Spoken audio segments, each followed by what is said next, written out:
बिस्मिल्लाहिर्रहमानिर्रहीम। आज हम पढ़ेंगे एनालिटिकल के बारे में, एनालिटिकल रिसर्च या एनालिटिकल एपिडेमियोलॉजी, जिसमें हमारे पास फर्दर दो टाइप्स है। एक है ऑब्जर्वेशनल, दूसरा है एक्सपेरिमेंटल और इंटरवेंशनल। ऑब्जर्वेशनल नाम से ज़ाहिर है कि मतलब जो रिसर्चर है और वो मतलब रिसर्च कर रहा है एक डिजीज़ के बारे में, तो वो ऑब्जर्वेशन करेगा कि मतलब क्या हो रहा है, मतलब ये डिजीज़ में जो है कौन से फैक्टर इन्वॉल्व है, कौन से नहीं है, रिस्क फैक्टर जो है इसके क्या है, और मतलब किन फैक्टर से ये काज होता है, तो वो सब जो है ऑब्ज़र्व करेगा। और एक्सपेरिमेंटल या इंटरवेंशनल नाम से ज़ाहिर है कि इसमें जो है वो ट्रीटमेंट के थ्रू जो है मालूम करेगा। इंटरवेंशन मतलब ट्रीटमेंट के थ्रू या एक्सपेरिमेंट के थ्रू जो है वो मालूम करेगा कि आया ये डिजीज़ इसमें है या नहीं है, या जो है इसकी काज फैक्टर क्या है और रिस्क फैक्टर क्या है। तो ऑब्जर्वेशनल जो है हम पहले पढ़ेंगे। इसमें हमारे पास आता है ऑब्जर्वेशन, मतलब ये होता है कि मतलब एक साइंटिस्ट है और एक रिएक्शन करता है और उसको ऑब्ज़र्व करता है कि मतलब इसमें क्या हो रहा है। तो ये हमारे पास सिंपली ऑब्जर्वेशन है। ऑब्जर्वेशन में हमारे पास पहले आता है क्रॉस सेक्शनल स्टडी। अब क्रॉस सेक्शनल स्टडी क्या है? क्रॉस सेक्शनल स्टडी ये है कि मतलब हमारे पास जो साइंटिस्ट है वो क्या करता है कि इसमें हमारे पास मतलब अगर हम इसकी डिफिनीशन देखें तो इसमें हम ये कहते हैं कि डिस्ट्रीब्यूशन ऑफ डिजीज़, मतलब distribution of disease studied at one point. मतलब क्या है कि मतलब हमारे पास on the basis of cause या on the basis of risk factor और डिजीज़, हमारे पास on the basis of disease या रिस्क फैक्टर हमारे पास 4 ग्रुप बनते हैं। Number A, B, C, D. Number A ये ऐसा ग्रुप है कि मतलब इसको डिजीज़ भी है और ये जो है मतलब एक्सपोज भी है। एक्सपोज मतलब कि जो रिस्क फैक्टर है उसको एक्सपोज भी है और इसको डिजीज़ भी है। लेकिन जो बी है ये हमारे पास एक्सपोज तो है लेकिन इसको डिजीज़ नहीं है। सी जो है हमारे पास नॉट एक्सपोज्ड बट इसको डिजीज़ है। और डी जो है हमारे पास not exposed and no disease. सही है। तो ये हमारे पास 4 ग्रुप बन गए। अब इन चार ग्रुप को एट अ टाइम साइंटिस्ट जो है, साइंटिस्ट और रिसर्चर जो भी है, इसको एट अ टाइम स्टडी करता है एक वन टाइम पे। तो ये हमारे पास आता है क्रॉस सेक्शनल स्टडी में। मतलब वन पॉइंट पे जो है चारों ग्रुप्स को एक मतलब एक टाइम पे स्टडी करता है। ये हमारे पास आता है क्रॉस सेक्शनल स्टडी में।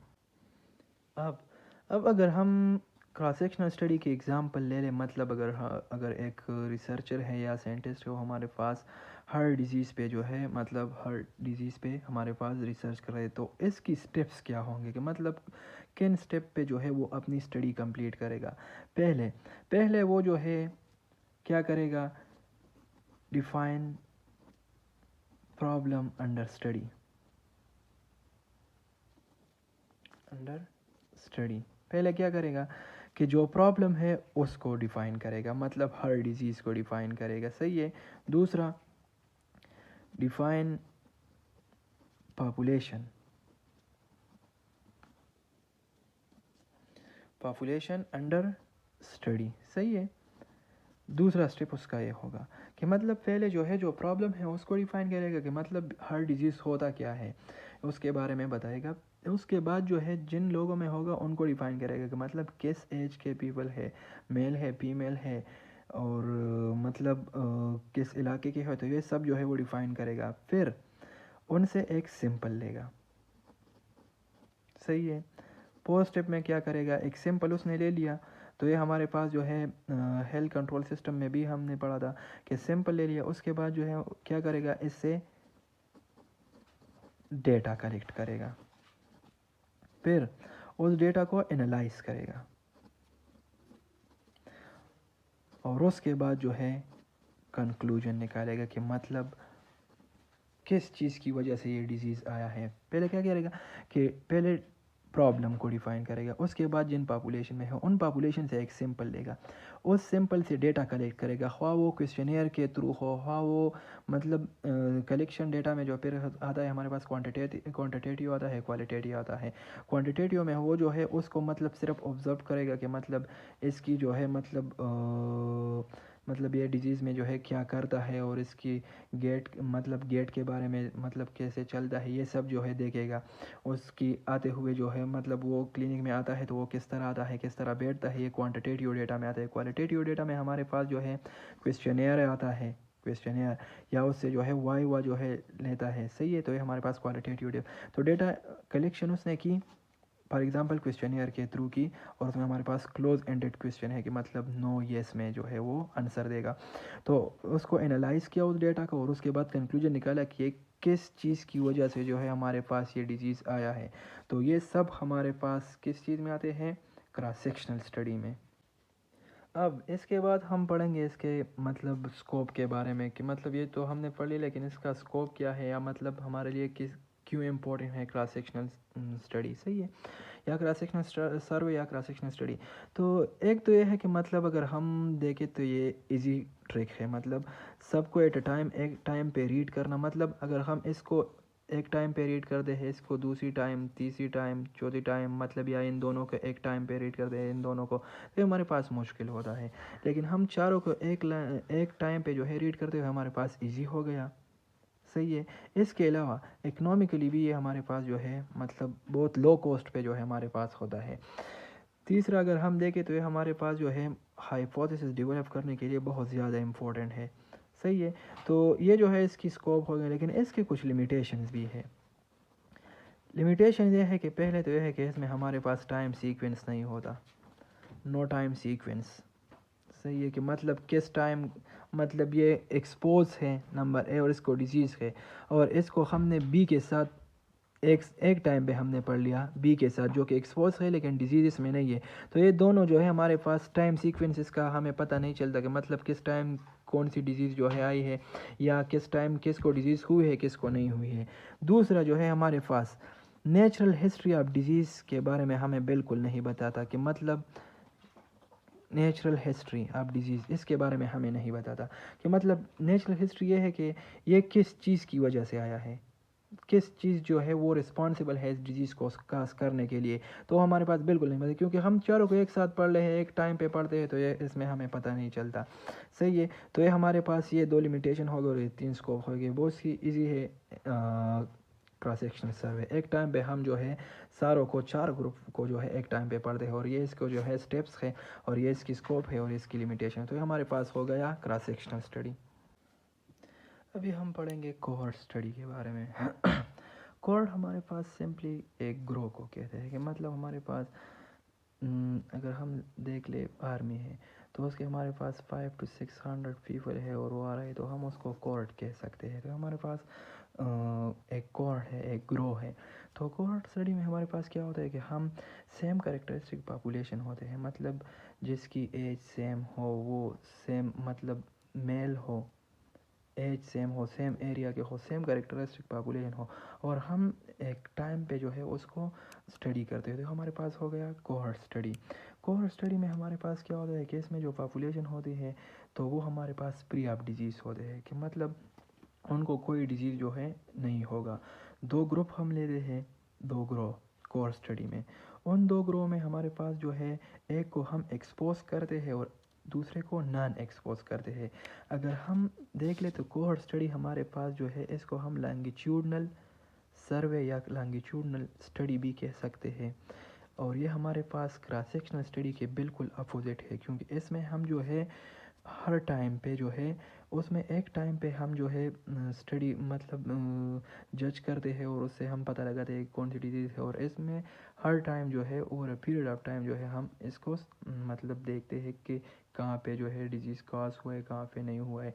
तो इसमें हम जो है दो ग्रुप्स ले लेते हैं, एक एक को हम एक्सपोज करते हैं और दूसरे को नॉन एक्सपोज करते हैं। और इसमें जो हमारे पास स्टडी डायरेक्शन होती है, तो स्टडी डायरेक्शन के बारे में अगर हम कहें तो एक हमारे पास होती है प्रोस्पेक्टिव, और एक होता है रेट्रोस्पेक्टिव। एक प्रोस्पेक्टिव और एक रेट्रो प्रोस्पेक्टिव। प्रोस्पेक्टिव को हम जो है कंकरेंट स्टडी टाइप भी कह सकते हैं, कंकरेंट। और इसको जो है रेट्रोस्पेक्टिव को हिस्टोरिकल स्टडी टाइप भी कह सकते हैं, हिस्टोरिकल स्टडी टाइप। सही है, तो स्पेलिंग पे ज़्यादा ध्यान ना दे, बस सिर्फ समझ ले इसको। तो रेट्रोस्पेक्टिव, प्रोस्पेक्टिव। तो रेट्रोस्पेक्टिव में, प्रोस्पेक्टिव में हमारे पास क्या होता है कि हम काज से जो है इफेक्ट पे जाते हैं, कि मतलब प्रेजेंट से फ्यूचर पे जाते हैं। और रेट्रोस्पेक्टिव में जो है हम मतलब अगर हम यहाँ पे हैं इफेक्ट में है मतलब प्रेजेंट पे है, तो यहाँ से हम जाते हैं पास्ट में। ये हमारे पास दो मेन डिफरेंशिएशन है। प्रोस्पेक्टिव में हम आगे जाएंगे कि मतलब अभी हम एक्सपीरियंस कर रहे हैं एक्सपोज नॉन एक्सपोज से, तो यहाँ से हम जाएंगे कंपैरिजन तक। तो ये हमारे पास हो गया प्रोस्पेक्टिव स्टडी। लेकिन अगर हम हमारे पास कंपैरिजन आ गया कि मतलब कौन सा रिस्क फैक्टर है, किस चीज़ की वजह से डिजीज़ कॉज हुए, उसकी बिना पर हम जाते हैं एक्सपोज और नॉन एक्सपोज तक जो ग्रुप्स बने हुए होते हैं, तो इसको हम कहते हैं रेट्रोस्पेक्टिव या हिस्टोरिकल। हिस्टोरिकल हिस्ट्री से निकला है कि मतलब पिछले जो मतलब हमारे पास है उसको हम मद्देनज़र रखते हुए रिस्क फैक्टर मालूम करेंगे। तो ये हमारे पास जो हो गया कोर स्टडी। इसमें सेम करेक्टरिस्टिक पॉपुलेशन हम हर टाइम पे मतलब पूरा पीरियड ऑफ टाइम जो है हम स्टडी करते हैं। दो ग्रुप्स बन गए, एक्सपोज नॉन एक्सपोज। सही है, और दो ग्रुप पे हमने सिलेक्शन कर दिया, एक्सपोज और नॉन एक्सपोज। नॉन एक्सपोज जो है हमारे पास एक कंपैरिजन ग्रुप होता है जो जिसको हम कंपेयर करते हैं। सही है, इसमें हम क्या करेंगे, एक एक्सपोज पॉपुलेशन और दूसरा कंपैरिजन ग्रुप जो है बन गया। फिर हम जो है एक्सपोजर दोनों को एक्सपोज करेंगे, फिर दोनों ग्रुप को जो है फॉलो अप करेंगे, मतलब देखेंगे कि किस में डिजीज़ काज हुए किस में डिजीज़ काज नहीं हुए, तो ये हम देखेंगे। और फिर आखिर में उसकी कंपैरिजन करेंगे। तो ये हमारे पास हो गया कोहॉर्ट स्टडी। और इसमें जो पॉपुलेशन हम सेलेक्ट करेंगे वो जो है रिस्क फैक्टर मतलब एट रिस्क होगी, कि मतलब काज होने वाली है ये डिजीज़। तो इस तरह जो है मतलब काज नहीं हुई अभी तक लेकिन काज होने वाली है, तो ये हमारे पास आ गया कोहॉर्ट स्टडी में। फिर इसमें हम जो है उसी तरह ग्रुप्स बनाते हैं, एक एक्सपोज ग्रुप है और एक हमारे पास नॉन एक्सपोज है। एक्सपोज ग्रुप में हमारे पास जो पॉपुलेशन है वो ए पॉपुलेशन है, और दूसरा जो एक्सपोज ग्रुप है वो बी पॉपुलेशन है। सही है, लेकिन ए में डिजीज़ काज हुई है, बी में डिजीज़ काज नहीं हुई। इसका टोटल हमारे पास आता है ए प्लस बी। मतलब फॉर एग्जाम्पल अगर हम देख रहे हैं इसमें हमने एट में जो है तकरीबन टोटल जो है हमने 10 जो है एक्सपोज किए, लेकिन 8 को डिजीज़ कॉज हुए और 2 को नहीं हुई। तो ये हम जमा करेंगे और यहाँ पे हमारे पास 10 आएगा, कि मतलब टोटल 10 पॉपुलेशन। और नॉन एक्सपोज में भी वही हमने मतलब टोटल हमने 20 पीपल लिए हैं, 10 एक ग्रुप के, 10 दूसरे ग्रुप के, 10 एक्सपोज है 10 नॉन एक्सपोज है। 10 एक्सपोज में ये आ गए, 10 नॉन एक्सपोज में जो है हमारे पास 2 को जो है मतलब ये हुई है और 8 को नहीं हुई। तो इसको हम जमा करेंगे सी प्लस डी, तो ये भी हमारे पास आएगा 10। यहाँ पे हम जमा करेंगे ए प्लस सी। सही है, इस इन दोनों को ए सी को डिजीज़ हुई है।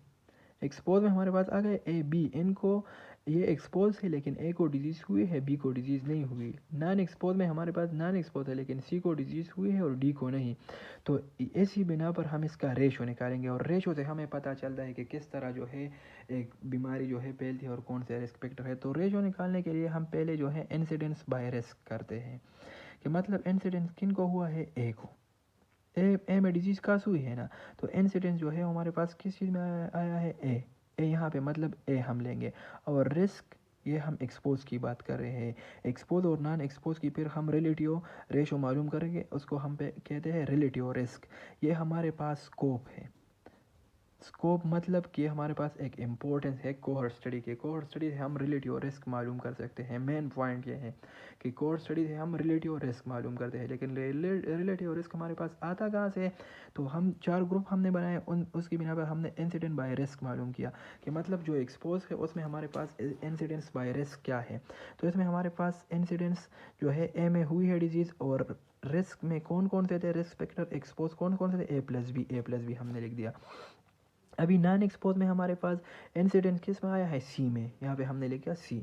और रिस्क फैक्टर कौन कौन से थे, तो C plus D. Non exposed जो थे, नॉन एक्सपोज में risk factor C plus D थे। तो ये हमारे पास बन गया इंसिडेंट बाय रिस्क रेशो। लेकिन अभी हम रिलेटिव रिस्क किस तरह मालूम करेंगे, कि risk among exposed divide by risk among non exposed.